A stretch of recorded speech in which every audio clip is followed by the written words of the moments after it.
You've probably been involved with dozens of these. There's a pileup somewhere on the highway. People are injured. Maybe some are trapped. Maybe worse. It's too soon to know. The adrenaline pumps and everyone is eager to get involved. It's a large part of why you joined the service in the first place. You've trained, you're ready, and you want to help. It's all very familiar. Problem is, it doesn't always wind up with a happy ending, with someone patting everybody on the back saying, "Good job." Because every year, highway incidents like this set the stage for a secondary incident, a nightmare in which some firefighter or police officer or EMS provider is suddenly struck and killed by traffic trying to maneuver around the accident scene. Instead of being a part of the solution, emergency service personnel suddenly are part of the problem and maybe a statistic. This is ordinarily the point where you begin to tune out. No problem, it can't happen here, it won't happen to me, we're careful, we do it right. Anyway, it's always the other guy. But consider this, for every other person in the world, you are the other guy. I know, you're still not convinced. So let me introduce you to a few folks who used to hold that same sense of being invincible until nonchalance turned into tragedy. The story, as I've told it many times, involved a routine accident response on a rainy afternoon where there was a fairly significant downpour that came through the area. And as a result, a car had spun off the turnpike going in the westbound lanes. And a passerby had called 911 and reported that there had been an accident on the Pennsylvania Turnpike just west of the Downingtown interchange. Lady she had spun out in the water, down over a ravine, or into a little ditch, apparently broke her ankle. It was raining, so I didn't even get out of the truck. I sat in my truck, and there was a guy with me. He went over, verified the information, and then I radioed, giving the ambulance and stuff instructions what to do.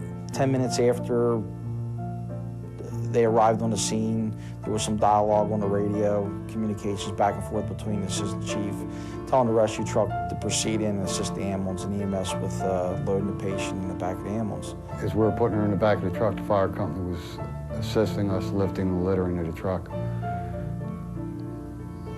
Next thing I remember is hearing a tractor trailer, which I found out later, that was sliding across the traffic lanes of the turnpike.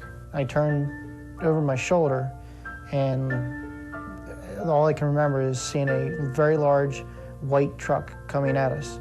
I knew the truck was going to hit me, and I knew there was nothing I could do except try to get out of the driver's seat and get as far away as I could. I yelled for everybody to get out of the way, and I went around the side of the ambulance to grab my partner that day, and I threw him out of the way. Next thing I remember is getting up off the ground and calling for help. I heard over the radio the driver of the ambulance of EMS say that there was an accident and that he needed additional rescue and EMS personnel. They knew that when I yelled across the radio that, things went sour real quick, and they came from all ends of the county. When I pulled up, I saw a tractor trailer on its side, and Assistant Chief Steve Sen's personal vehicle, had been run over by the tractor trailer. Tire marks right over the driver's door. It was total chaos. There were bodies laying all over. I saw guys laying there bleeding,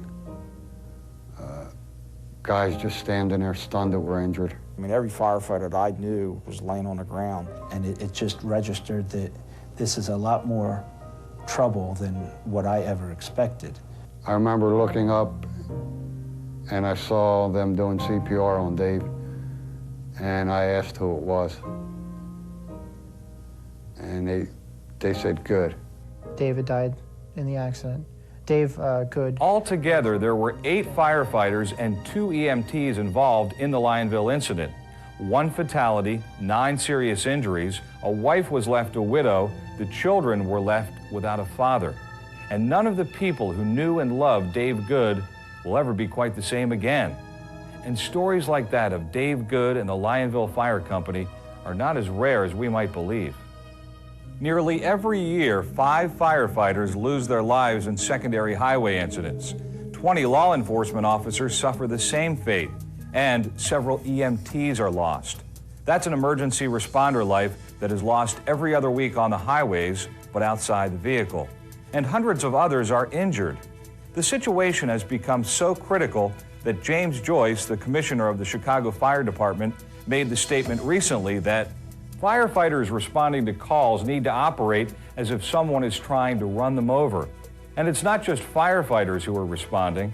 We've already mentioned emergency medical service personnel and law enforcement groups. But there are others who converge at the incident as well. Groups like transportation agencies, towing and recovery service providers, members of the media and other information service providers, sometimes coroners and medical examiners, as well as authorities and contractors focused on cleaning up and disposing of hazardous materials. When the call comes in, they all set out for a particular destination that's already been the site for an accident. Meanwhile, the traffic keeps on flowing, but now congested by limited passage, the gawking of the curious, and the rage of the impatient. That adds up to one very dangerous situation. Okay, secondary highway incidents pose a very real threat to everyone who responds.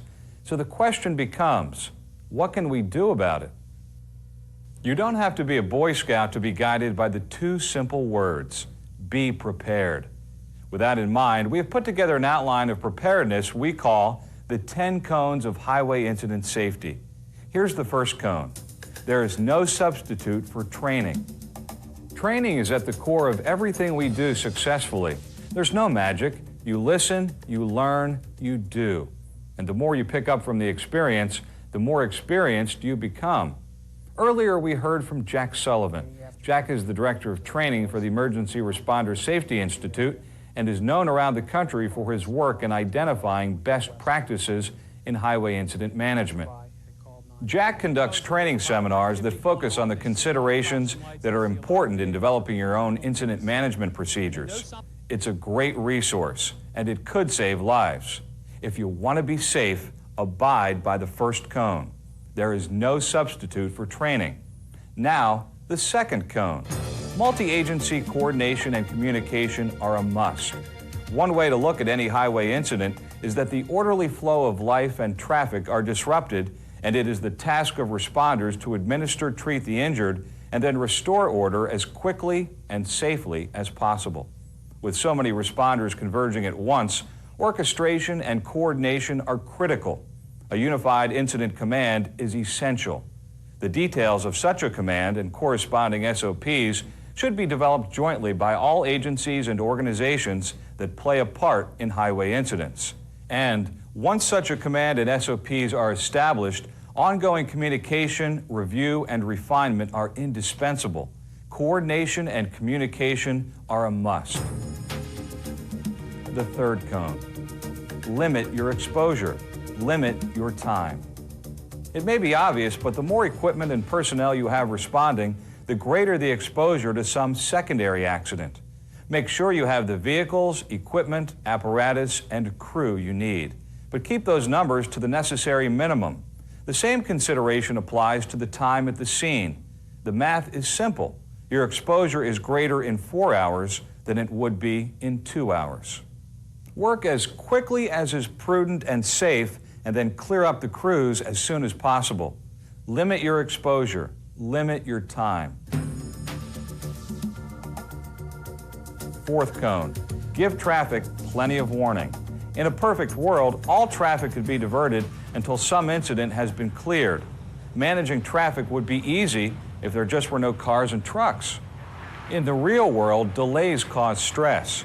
Everybody's in a hurry, and tempers are quick to stir. 5 years ago, the phrase road rage wasn't ever known. Now, it's become a part of our daily vocabulary. Advance warning can help. You know the exercise: arrow boards, flares, cones, police cars, detours, and alternative routes, among others. Variable message signs, whether fixed or portable, have also proven to be effective devices to communicate traffic and incident information on nearly a real-time basis. The point is, use whatever means are available to give traffic plenty of warning. Okay, the fifth cone. Protect the scene with apparatus. You may not think of your vehicles or apparatus as a protective shield between you and the regular traffic flow, but it can be just that. It's always better to lose equipment than it is to lose lives. Properly positioned, the equipment offers tons of fortification around the response to a highway incident. You can safeguard the scene and safeguard the crew with just a little forethought about how the scene should be protected. For instance, you should always arrange the apparatus assuming that it's going to be struck. That means the equipment should be parked at an angle and with front wheels turned in such a way that any subsequent collision is less likely to impact the responders to the initial incident. Help create a safer zone of response and protect the scene with apparatus. The sixth cone. Always work away from the traffic. This cone is little more than an echo of what you heard so often when you were a kid.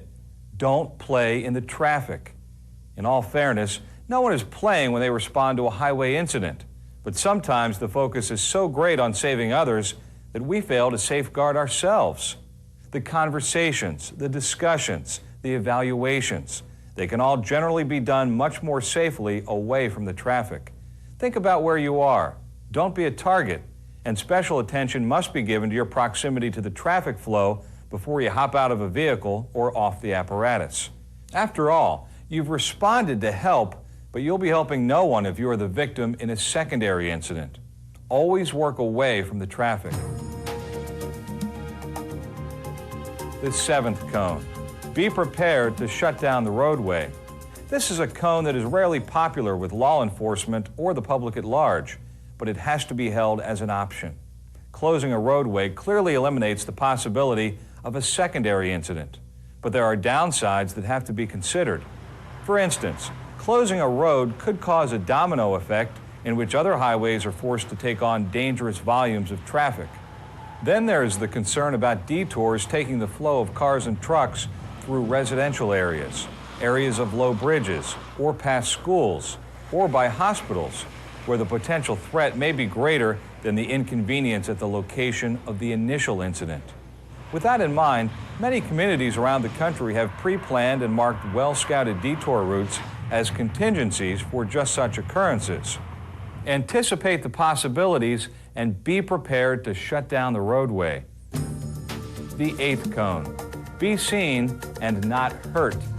There used to be a presumption that the more lights, the better. But we've all become a bit more enlightened than that over time.